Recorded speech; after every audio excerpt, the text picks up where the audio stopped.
A very good morning to all of you. So today I am back with lecture number 15 of operating system, where we are going to see the memory allocation that are done in OS, and we'll be seeing the partitioning schemes that are present in OS. There are various types of partitioning schemes, and there are types of allocation mechanisms of operating system.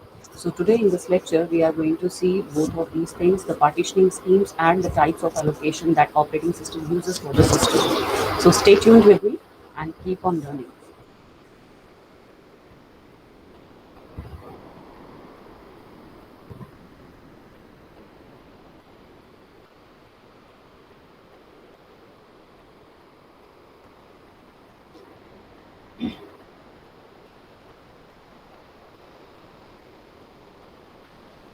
So in today's lecture, this is our lecture number 15, which is memory allocation. We are going to see what exactly is memory allocation, how our operating system does this task very efficiently.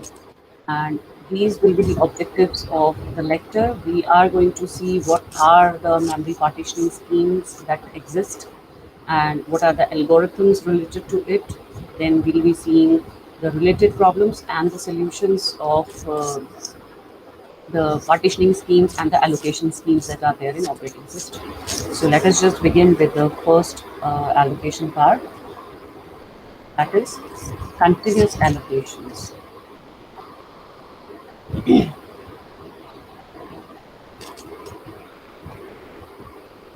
So my dear students, in operating system, memory management, as we have seen in the previous one or two lectures, that it is memory management basically is the function which is responsible for allocating and managing computer's main memory, right? Now, memory management function keeps track of the status of each memory location. Either it is allocated or if it is free to ensure that effective and efficient use of primary memory can be done, right? So there are basically two memory management schemes in operating system. There are two memory management schemes. One is called contiguous, and another one is called non-contiguous, right? So we are going to see what is the difference between the two.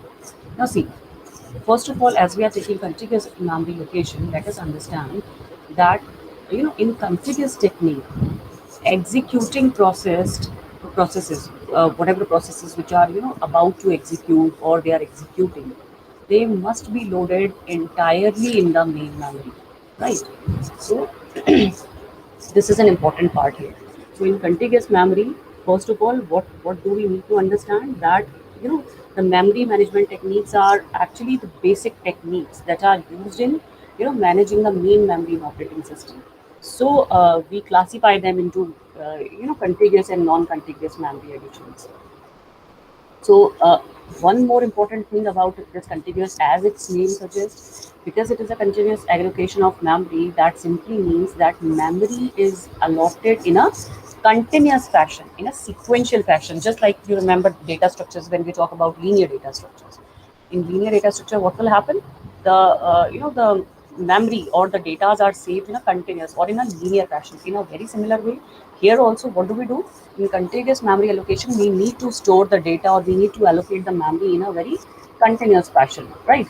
So when we talk about contiguous memory allocations, what will happen? See, contiguous memory allocation will that particular contiguous allocation, that particular classification is divided into two different categories. Now, what are the two different categories of contiguous memory allocation? See, one is called fixed or static partitioning, and the other one is called variable or dynamic partitioning. Okay. Now, let us just talk about fixed partitioning scheme first.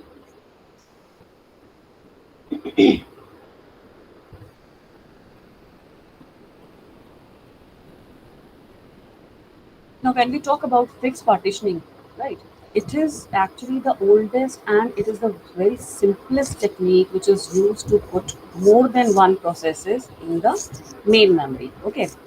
Now, basically, in this partitioning, the number of partitions in random access memory are fixed, but the size of each partition, right, Size of each partition may or may not be the same. Now, see what is the difference.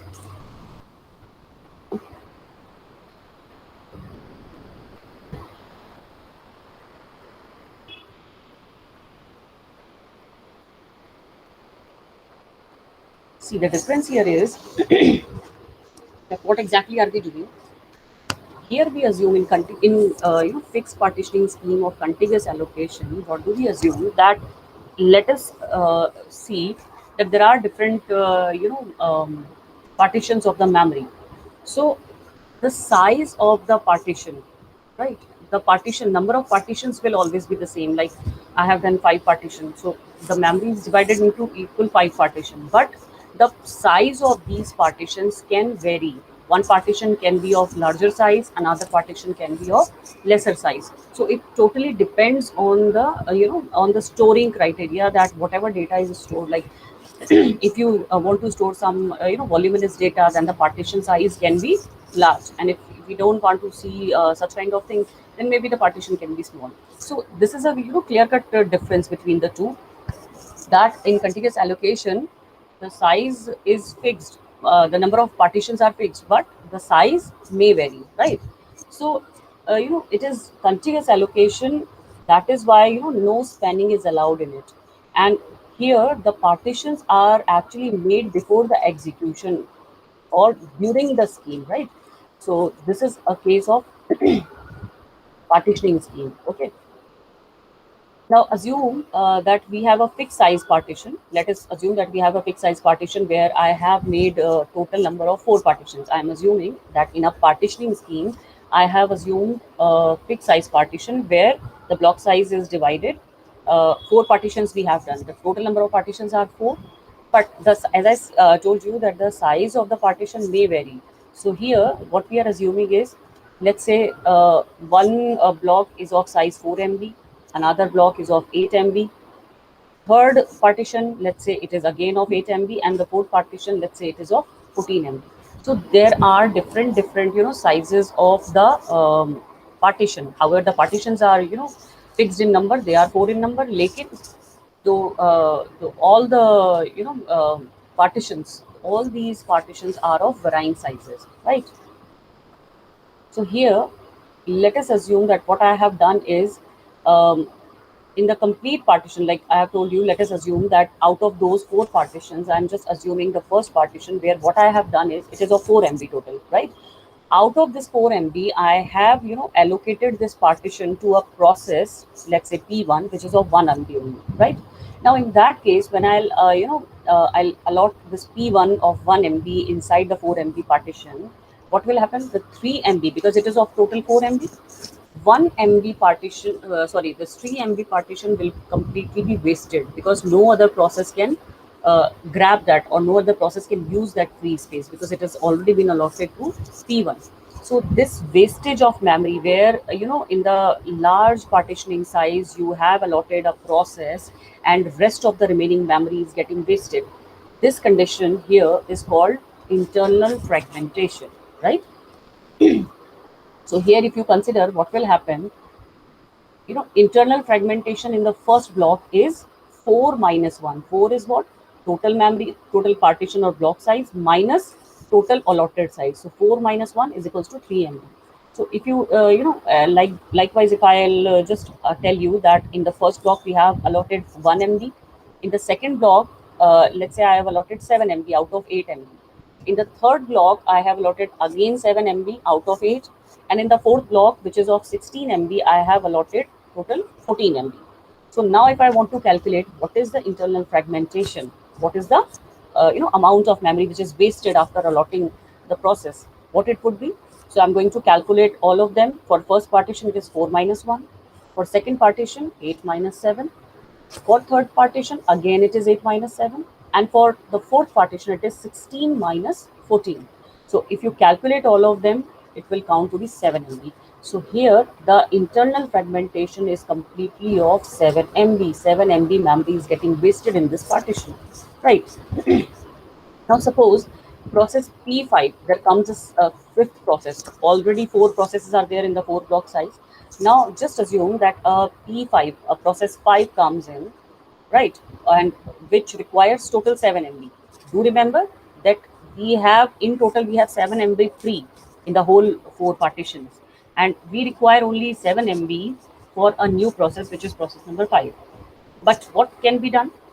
This process cannot be accommodated in spite of the available free space because of contiguous allocation, as here spanning is not allowed, right? So 7 MB becomes a part of this fragmentation, right?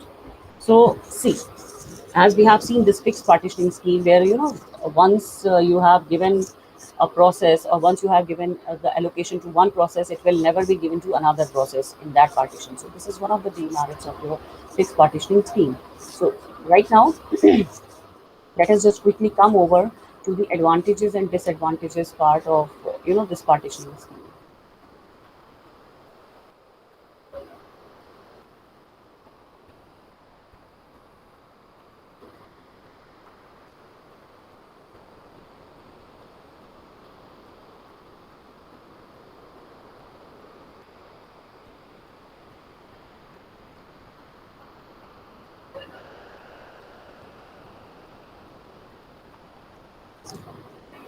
So let's talk about the advantage of fixed partitioning scheme here.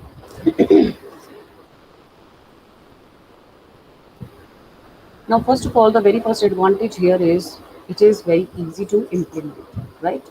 When we talk about fixed partitioning scheme, it is easy to implement. The algorithms needed to implement fixed partitioning are basically easy to implement. It simply requires putting a process into a certain partition without actually focusing on the emergence of the internal and the external fragmentation, right? The second advantage it has is a little OS overhead. Now processing of fixed partitioning actually requires lesser access and indirect computation power. So these are the two advantages. But when we talk about the disadvantages, there are many disadvantages, right? See, first disadvantage of this fixed partitioning scheme is that it suffers from internal fragmentation. Just now we have seen the example how internal fragmentation occurs. So see, the main memory used is actually inefficient in this process, right? Any program, no matter how small, it occupies an entire partition. Now, due to this, we have just seen that whole lot of memory gets wasted and it cannot be allotted to any other process even, right? So this actually causes internal fragmentation. Okay. Now the second disadvantage, major disadvantage that happens in fixed partitioning scheme is of external fragmentation. Now what is that? See, actually the total unused space that I have already told you, that once a process gets allocated to a particular partition, that free space cannot be used by any other and cannot be allocated to any other process as well. So what happens that the total unused space of various partitions cannot be used to load the processes, even though there is a space available, but not even in the contiguous form. So this is, there arises external fragmentation in such kind of a case. So even this is a major problem. Then what we have is limited process size. Now the process of size greater than the size of partition in main memory cannot be accommodated. Even this is a problem. Like recently, the example that I have given you is of a memory where I have partitioned it into four parts. And I told you the first part is 4 MB, second and third part are of 88 MB each, and last part is of 16 MB. Now let us assume that if I want to store 18 MB process, let's say there is a process which is having total count or total size of 18 MB. Now, is it possible to store and allocate this 18 MB process out of these four memory locations, where one is 4, one is 8 MB, another is 8 MB, and another one is of 16 MB? How can I store an 18 MB process inside all these processes? So this is what we call is a limit process size. Whenever a process comes which is having, which requires more memory to fit in, you cannot allocate that memory. So even this is a major problem. So, partition size cannot be varied according to the size of the incoming process size. This is one of the major disadvantage, right? So we need to even check for this kind of problem. Then again, if we talk about another problem which happens here is the limitation on the degree of multi-programming. Now, what is that? See, partition and main memory are made before execution, as I told you, or during the system configuration, right? Now, main memory is actually divided into fixed number of partitions. Now, suppose if there are, n1 partitions in the RAM, we are assuming that there are n1 partitions in RAM, and n2 partitions or n2 are the number of processes, right? What we are doing, n1 is the number of partitions in the RAM. N1 could be anything, like let's assume N1 is 10. So there are 10 partitions and there are N2 number of processes. So let us assume if N2 is less than equals to N1, the conditions must be fulfilled, right? If the number of processes are less than the number of partitions, then the condition can be satisfied. The processes can be allocated to the partitions, right? The number of process, if the number of process gets exceeded from the number of partitions in RAM, then it is invalid in fixed partition. So what will we do in case if the number of process exceeds the number of partitions? So here comes the problem of fixed memory partition. So this is what we call is the is the fixed partitioning scheme, and this happens in contiguous memory allocation. So these are some of the basic advantages and disadvantages of your additional part. Now we come over to the next scheme of contiguous memory allocation, which is variable or dynamic partitioning scheme in operating system. Okay. Now, see, again, as we have seen in operating systems, memory management is the function responsible for allocating and managing computer's main memory, right? Now, memory management function actually keeps track of the status of each memory location, either it is allocated or it is free, to ensure effective and efficient use of primary memory. So we have already seen contiguous memory allocations in it, and we have seen fixed or static partitioning. Now we are understanding what is the variable or dynamic partitioning scheme. Okay. Now, when we talk about variable partitioning schemes, it is a part of contiguous allocation techniques. Again, this is not non-contiguous; it is again continuous allocation. It is actually used to alleviate the problems which is faced by fixed partitioning, right? In contrast with the fixed partitioning, the partitions are not made before the execution. Do remember this thing.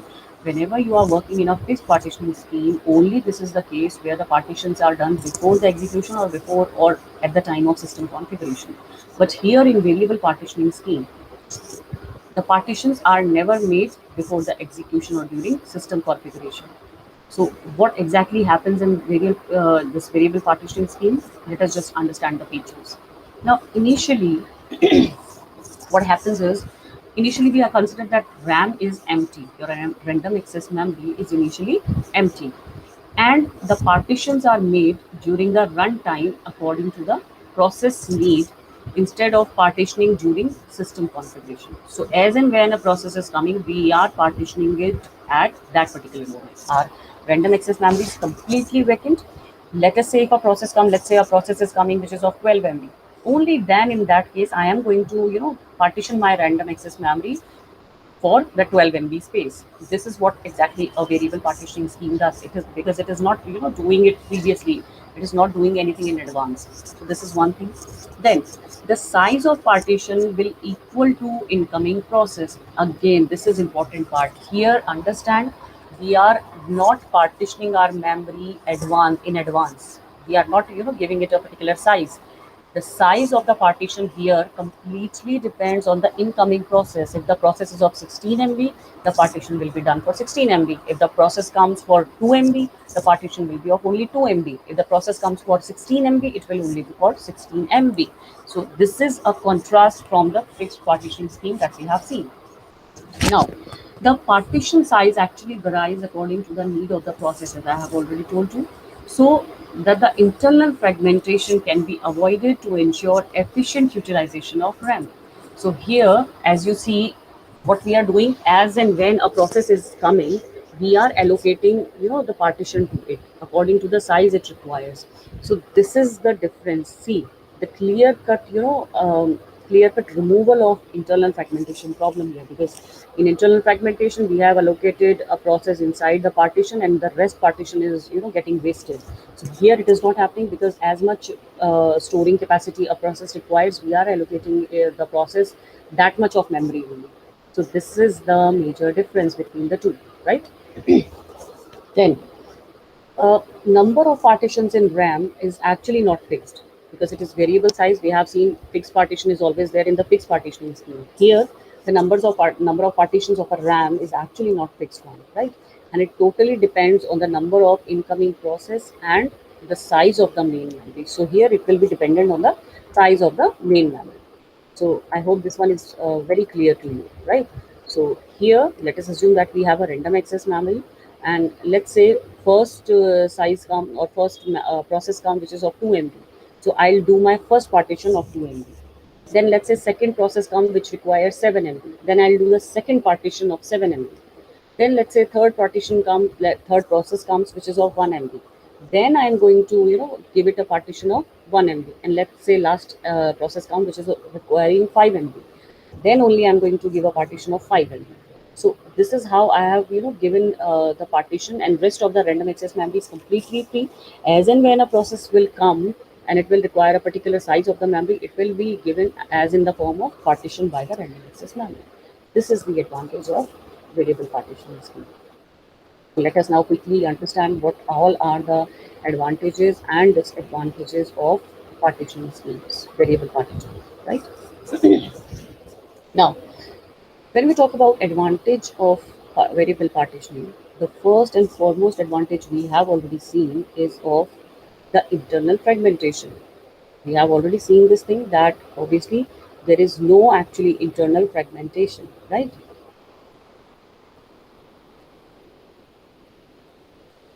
So in variable partitioning, space in main memory is allocated strictly according to the need of process. Hence, there is no case of internal fragmentation, and there will be no unused space left in the partition.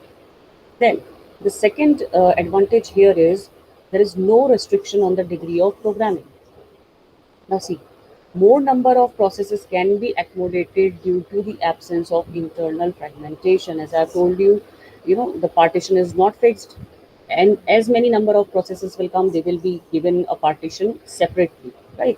So a process can be loaded until the memory is empty. Obviously, this is one requirement, that you cannot accommodate all the processes out of the way, going out of the way from the memory. Like if your memory is of 1 GB, you can only partition your memory till 1 GB. If allocating one process exceeds your memory limit, then that process will be rejected or denied service, right? So this is one important one. So now, uh, if we talk about the third advantage here, it is of no limitation on the size of process. See, in fixed partitioning, the process with the size greater than the size of the largest partition, actually it cannot be loaded and the process cannot be divided, as it is invalid in contiguous allocation technique. So here in variable partitioning, the process size cannot be restricted, since the partition size is decided according to the process size. So these are some of the advantages of variable partitioning. Now let us consider the disadvantages of this variable partitioning. The first one is of difficult implementation. Now, how come? See, implementing variable partitioning is difficult as compared to the fixed partitioning, as it actually involves the allocation of memory during runtime rather than during system configuration. So, at a particular time, it needs to decide that whether it has that much of memory to be allocated for the partition or not. So, this is an important part. Then, there could be external fragmentation problem, which can be there in variable partitioning. So in spite of the absence of internal fragmentation, external fragmentation can occur here. See, for example, suppose we have a process P1 which is of 2 MB, and a process, let's say P3, which is again of 1 MB, right? And they have completed their execution. P1, which is of 2 MB, has completed its execution, and P3, which is of 1 MB, has completed its execution, right? Hence, what will happen now? As soon as they complete their execution, they will be going out, they'll be leaving the space. Now what will happen? Two spaces will be left, one of 2 MB and one of 1 MB. Now let's suppose a process comes, let's say a P5 process comes which requires 3 MB space, right? Now the empty space in the memory, one is of 2 MB and one is of 1 MB. If we total count them, it will in sum total it will be of 3 MB, but they are actually different partition. One is 2, one is 1, and our new process require a whole lot of total 3 MB space. So what will happen here? The empty space in the memory cannot be allocated, as you know, no spanning is allowed in contiguous allocation. So the rule says that the process must be continuously present in the main memory to get executed. I cannot do this thing that the new process which is coming, I'll allot 2 MB of the space at this portion and 1 MB of the space at that portion. No. If I want to execute a particular process, I need to, allot the process in the whole lot of memory. I need actual 3 MB of space to load them, right? So this is what we call is the result of external fragmentation. So this is the major problem which is required. So now P5 of size 3 MB cannot be accommodated in spite of the required available space, because in contiguous no spanning is allowed, that we have already seen. So this is what we mean by contiguous and non-contiguous memory allocation.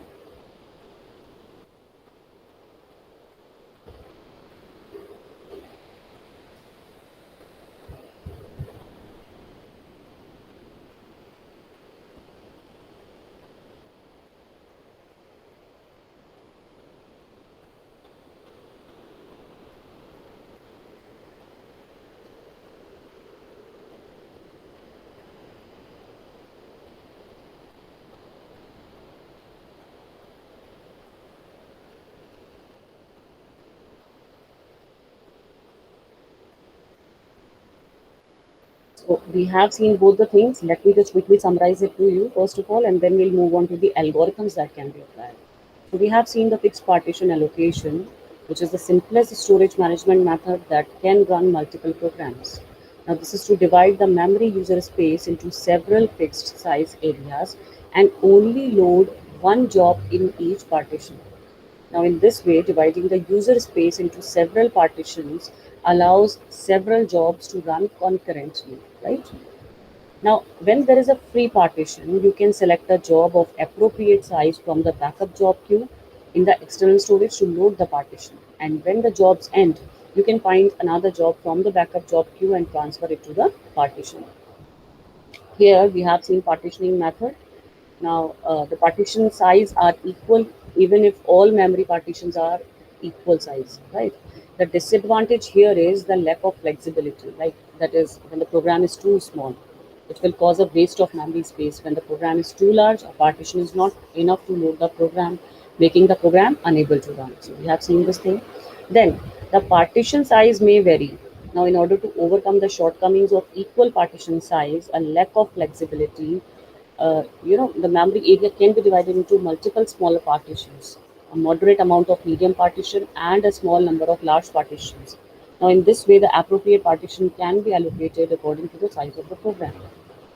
Now, see, in order to facilitate memory allocation, the partitions are usually queued by the size and the partition usage table is established for it, where each entry includes the starting address, size, and status of each partition, uh, which is to be loaded. And when a user program is to be loaded, the memory allocation program retrieves the table, find a partition that can meet the requirements and has not been allocated, allocates it to the program, and then sets the status of the table entry to already allocated, right? If no partition of sufficient size is found, then it refuses to allocate memory for the user program. So fixed partition, allocation is earliest multi-program storage management method which was used in IBM 360 operating system, right? Then we have seen dynamic memory allocation, where we have seen this thing that it is based on actual needs of the process, dynamically allocate memory space for it.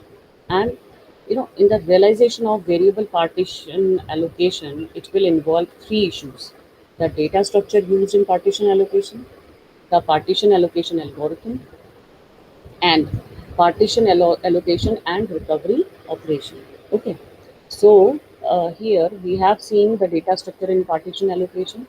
See, in order to achieve partition allocation, the system must configure the corresponding data structure to describe the situation of free partitions and allocated partitions and provide a basis of allocation. Commonly used data structures have the following two forms. What? Free partition table. Set up a free partition table in the system to record the situation of each free partition. Each free partition then occupies an entry, and the entry includes data items such as partition number, the start address of the partition, and the size of the partition. Second is the free partition chain, that is a data structure, right? Now, in order to achieve the allocation and linking of free partitions at the beginning of each partition, set some information used to control the partition allocation and the forward pointer used to link each partition set a backward pointer at the end of the partition. Now, through the forward and backward link pointers, all three partitions can be linked in a two-way chain.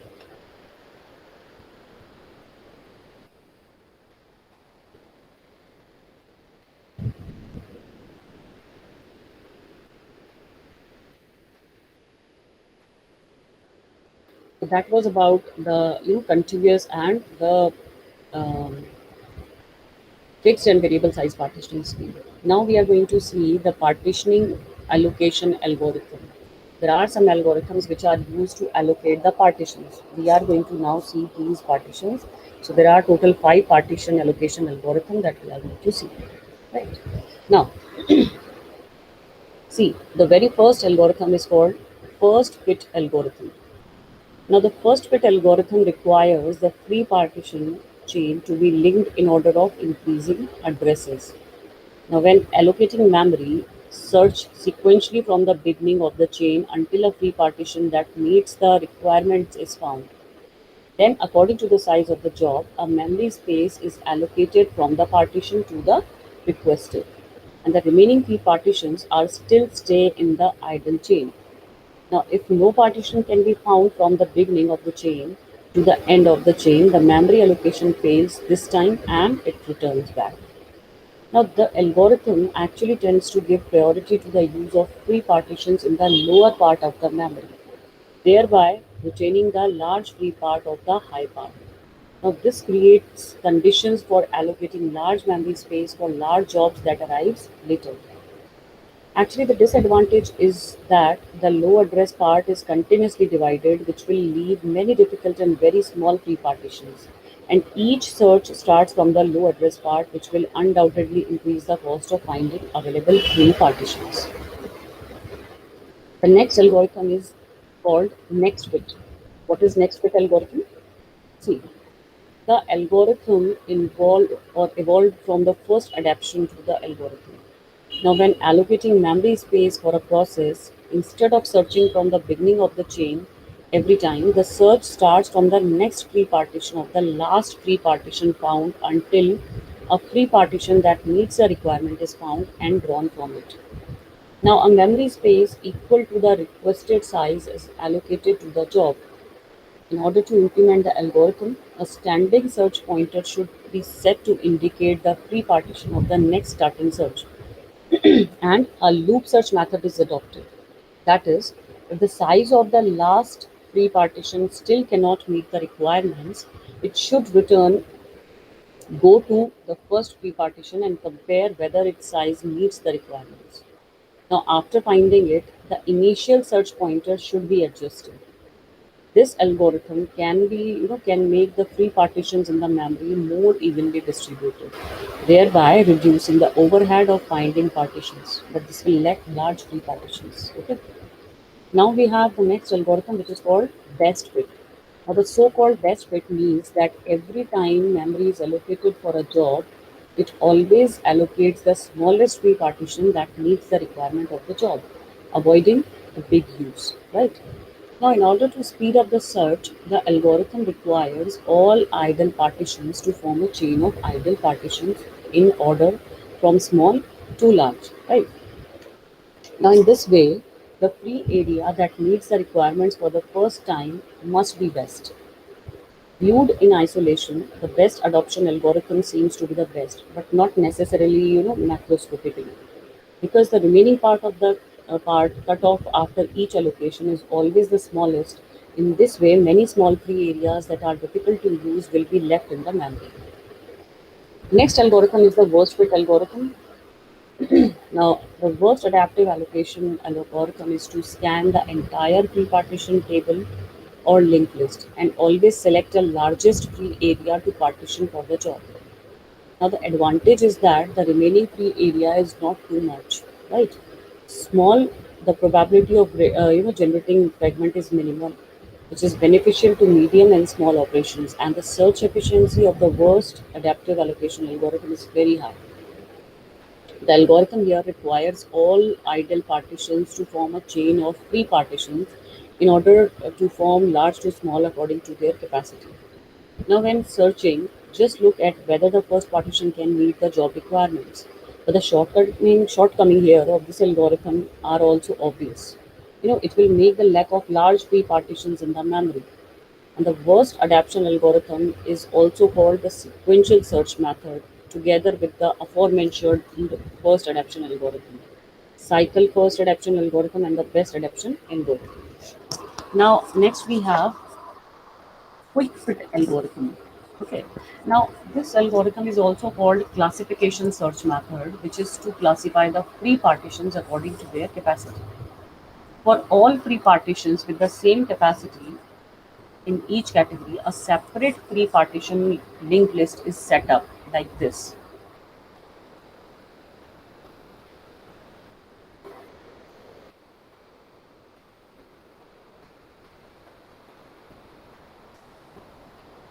There are multiple free partition linked lists in the system, and a management index table is set up in the memory at the same time. Now, each entry in the table corresponds to a free partition type, and the pointer to the head of the free partition linked list is recorded. Now, the classification of free partitions is based on the size of space commonly used by the process, such as 2 KB, 4 KB, 8 KB, etc. For partitions of other sizes such as 7 KB free areas can be placed in 8 KB linked list, and it can be placed in a special free area list. So these are some of the algorithms that we can apply for the partitioning schemes, which will be helpful for us for partitioning and for giving the processes their required time. So here we have seen the external and internal fragmentation as well, which is, external fragmentation is total memory space which exists to satisfy a request, but it is not contiguous in nature. And we have seen a second problem in all these partitioning schemes that comes for the internal fragmentation, which is allocated memory. It may be slightly larger than the requested memory. So this size difference is memory internal to a partition, but it is not being used. So these are the problems that can be faced. So how can we solve the fragmentation problem? We can reduce external fragmentation by compaction, right? We can shuffle memory contents to place all free memory together in one large block. And this compaction is possible only if relocation is dynamic and is done at the execution time. So this is again a solution to the problem.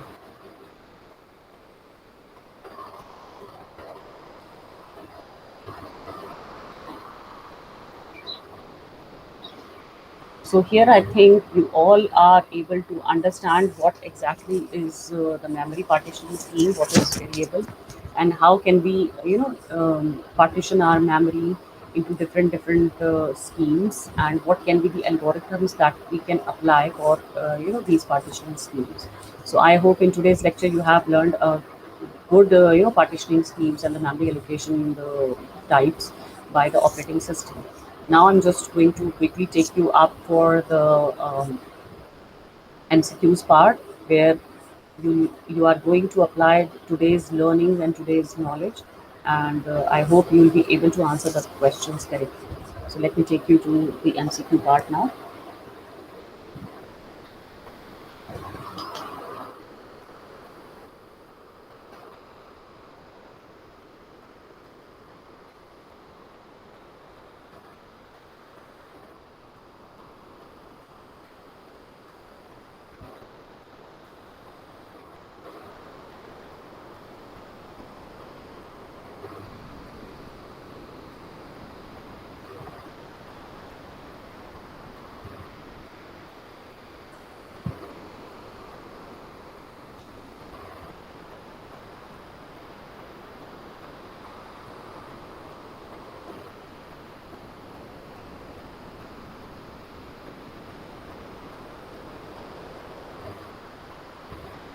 So here are the questions for you.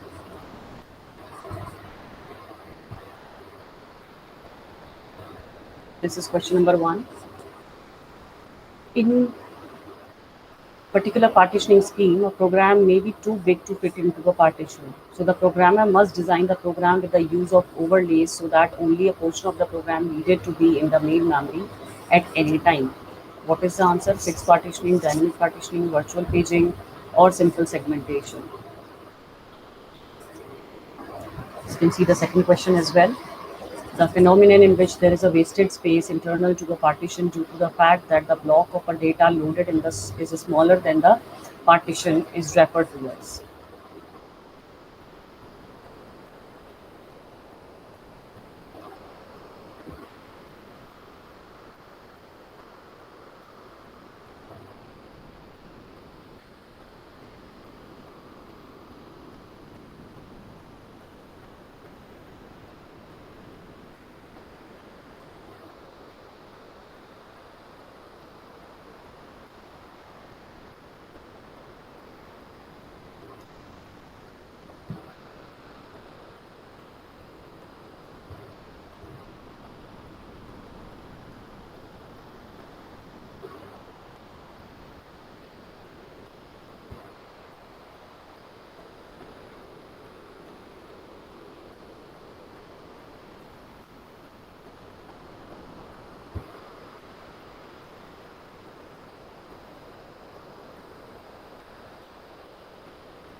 So I hope you have seen all these two questions and you are able to answer them correctly. Let me take you to the third and fourth question here.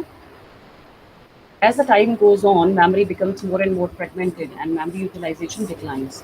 Now, this phenomenon is known as external fragmentation, internal fragmentation, simple fragmentation, and dynamic fragmentation. Fourth question is the techniques for overcoming the external fragmentation in which the operating system shifts the process so that they are contiguous and so that all of the memory is together in one block. I hope you are able to answer. And the fifth question says a dash is a reference to a memory location independent of current assignment of data to a memory in which a translation must be made to a physical address before the memory access can be achieved.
Now let me take you to the next set of questions. Question number 6 and 7, which says in dash address is expressed as a location relative to some known point, usually the beginning of the program.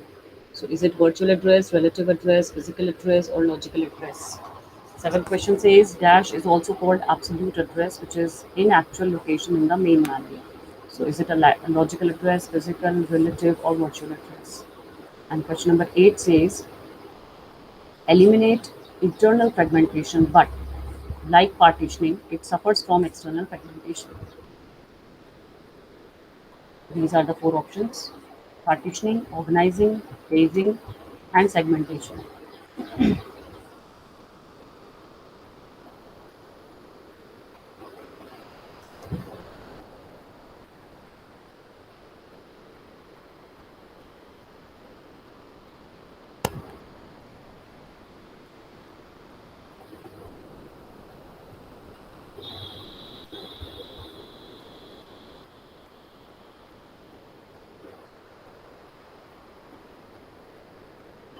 Now, let me show you the next set of questions. Question number 9 and question number 10. Now, in Dash, every programmer would have to know the intended assignment strategy for placing modules into the main memory. Is it absolute loading? Is it relative loading, dynamic loading, or relocatable loading? Then the question number 10 says, which of the following is the characteristic of simple paging technique? Main memory not partition, then internal fragmentation within frames, or no external fragmentation. Operating system must remain or maintain a free frame list. So you need to select out of them. Quickly start doing.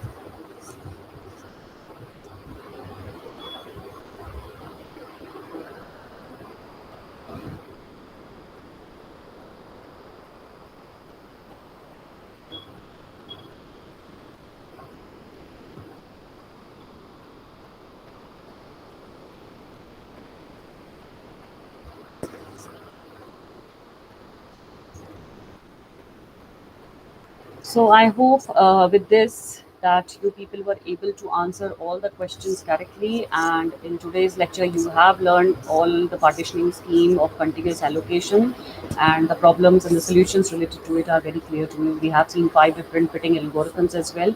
So I hope you have learned all of them. So I'll just suggest you and I'll just ask you to go through them, just read them, study them, and if you find any kind of problem, you can just post in the comment section of the box, and I'll just try my best to answer all these questions. Thank you so much for being here and for learning with me about the memory allocations. And in the coming lectures, I'm coming up with a very few, there are other more important crucial concepts that I'm coming up with. So stay tuned and keep on learning. Thank you so much.